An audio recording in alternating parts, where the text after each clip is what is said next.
Rivers.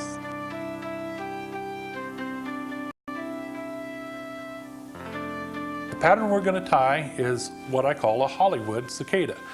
A lot of cicada patterns are made very plainly and very dully. Others have lots of flash to them. And the important part is when you fish them. A cicada pattern that is tied without a lot of flash is very good in the bright sunlight, so that it's not sparkling off a lot and maybe too much flash. On the other hand, a day that has very low light, a Hollywood or a sparkly cicada is a very good pattern to use because it brings attention to your fly. And the sparkly part is the pearlescent sheet wing that we're going to apply underneath the natural wing. So what we're going to do is we're going to tie one of my cicada Trudes Hollywood style. All right, and to accomplish that, I've got here a 3X or 4X long shank hook. It really doesn't make much difference, just as long as it's a little longer version. And I'm going to use black thread.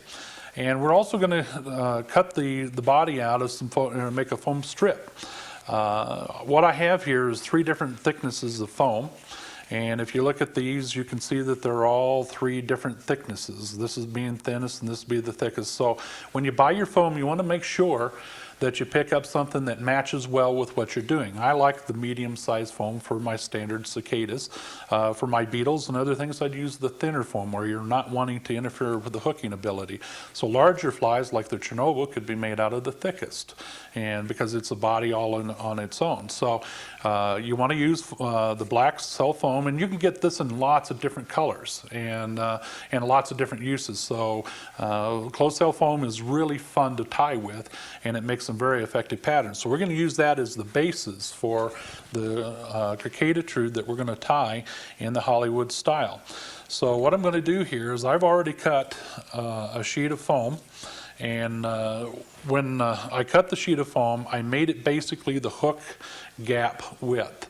And so I'd cut a strip of it, and what's neat about foam is you can play with it a little bit.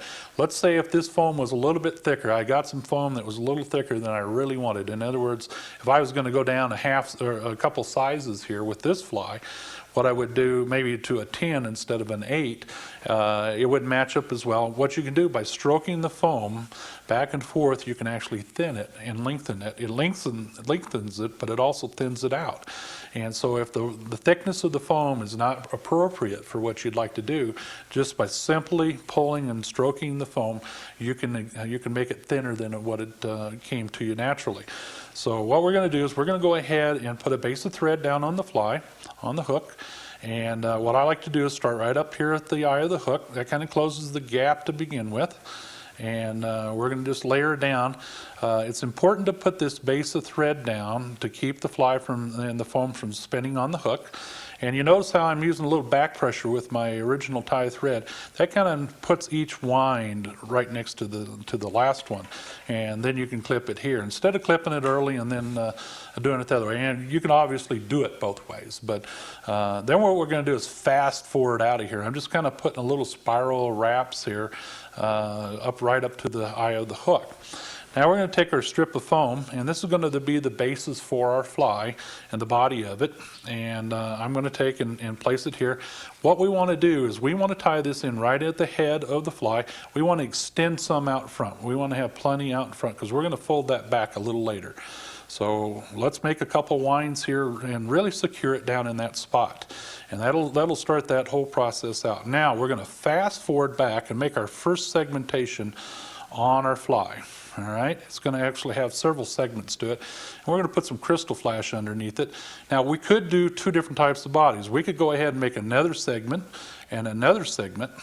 But what I'm going to do today is we're going to make a crystal one. So we're going to put some crystal chenille over the top.